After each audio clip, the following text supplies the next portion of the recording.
Did you hear about the famous cartoonist who was found dead in his home? No, he'd drawn himself into a corner. Wow, you're so quick, and your responses are usually better than the actual punchline. But there's not a lot about it because the details are Oh yeah, sketchy. that's fine. Yeah, yeah. I wasn't far off really, but Talk a little bit about your experience with Pegasus and being a liaison for people that are looking into their options. Um, just kind of tell me about that. well, I never use the word help. I tend to use the word support, and Okay. it's not always necessarily me. I facilitate, as you said earlier on. I think it falls into three categories really. The first one would be emotional support, and that can be for the person that's going or those who are living around that person, which is really really needed. It can be educational in terms of informing them about different steps that they've got to take, etc. And then thirdly, there's a practical where that can be anything from helping them to fill forms in to booking flights to getting hotels, considering what they're putting down, editing what they're writing. And as far as you know, we're going across to Switzerland with people. Mm. So when people contact you, are you the first person in the process, or does the communication come to you from somebody else? No, most people. I mean, what I do tend to do is, obviously you're aware of the right to die into UK, but then there's all the international, and the international right to die, the South African, etc. And I tend to pick Mhm, posts up. I try not to get involved in them too much, to be honest with you. But posts will come mhm, up, and people will be asking questions about. But people are asking about, how do you apply? Would this condition or would this kind of illness um, qualify? And then people who might put things, will contact Life Circle and Alpha. Well, Life Circle, whilst it still exists, are no longer taking new members, and mhm. you want to perhaps consider this organisation called Pegasus.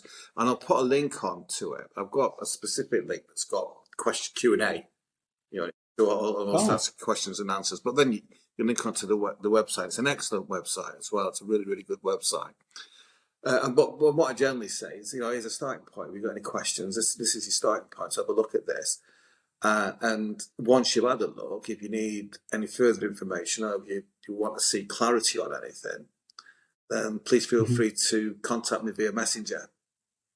So yeah, most people that contact me would be the first call. I've also had examples of where somebody will on a website, sorry, on a Facebook page, and somebody will ask a question, and then I think you call it tagging, don't you? Somebody will kind of tag me and say, "Alex, can you mhm, help this person?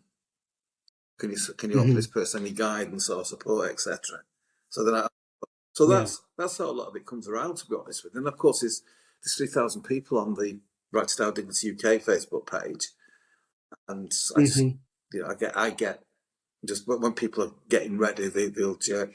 I think the YouTube broadcast that went out by Lad Bible, I mean, lots of people, mhm. some people have actually joined the Facebook page, and some people just contact me directly. Some wanted to know about it, and some just sending really nice comments, what they would Mm. like. It's guessing that. And the other one is you get people that are just lonely and seeking attention. Right.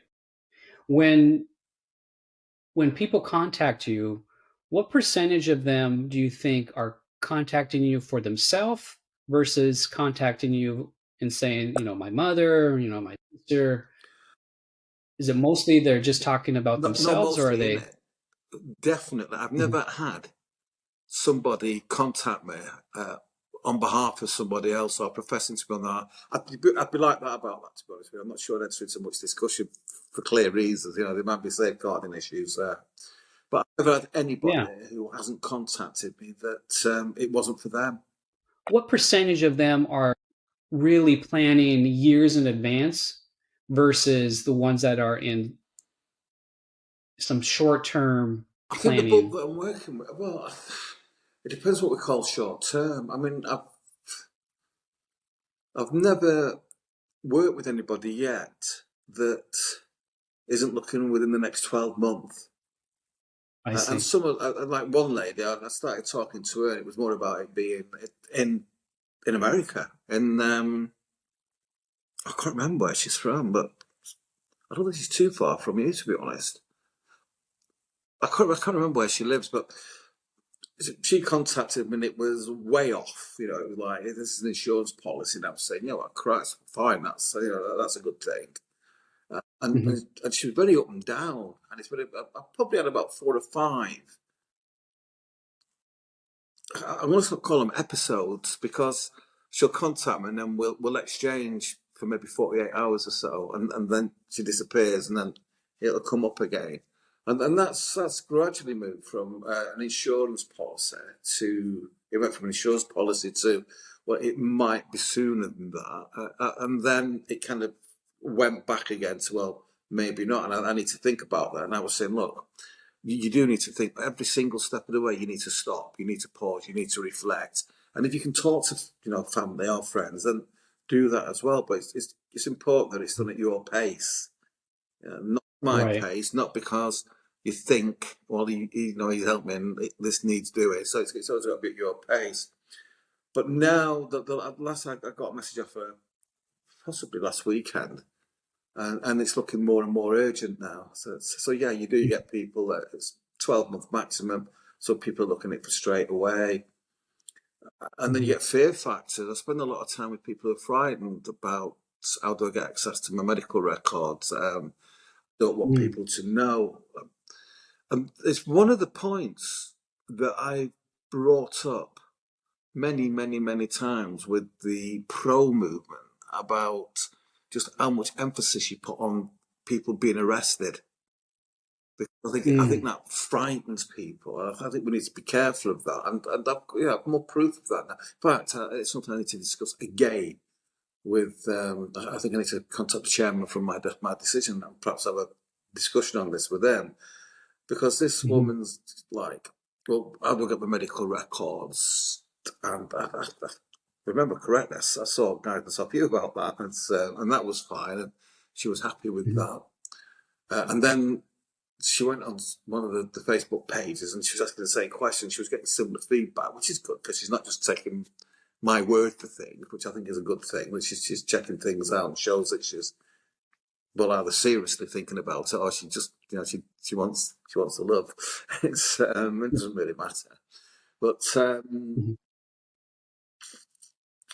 I mean, the last one from her was so her sister is going to pay for her assisted death.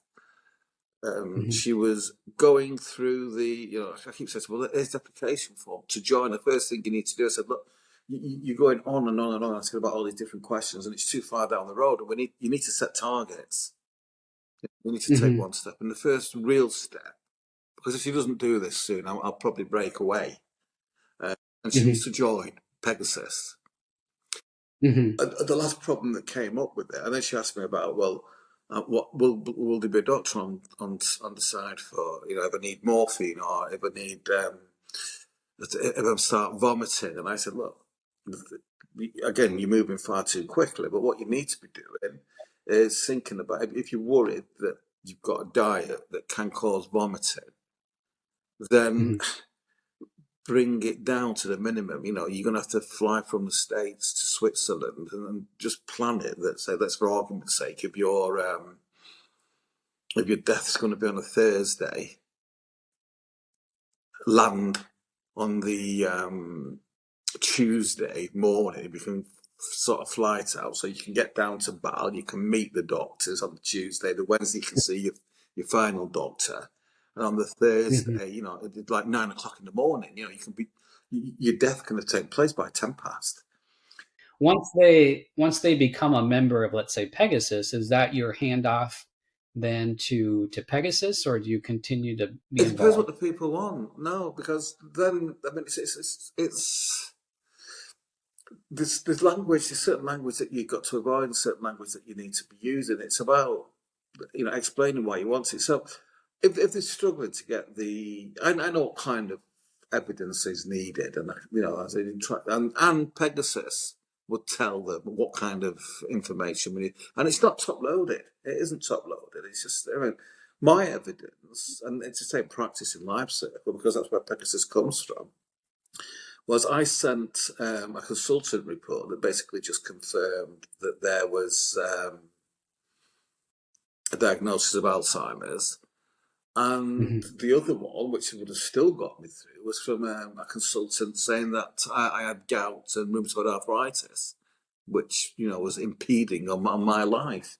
And that's only Mhm. medical evidence. And I think it's something my GP had written, but that's just because I had it. But one of them would have sufficed. They didn't have to send all three.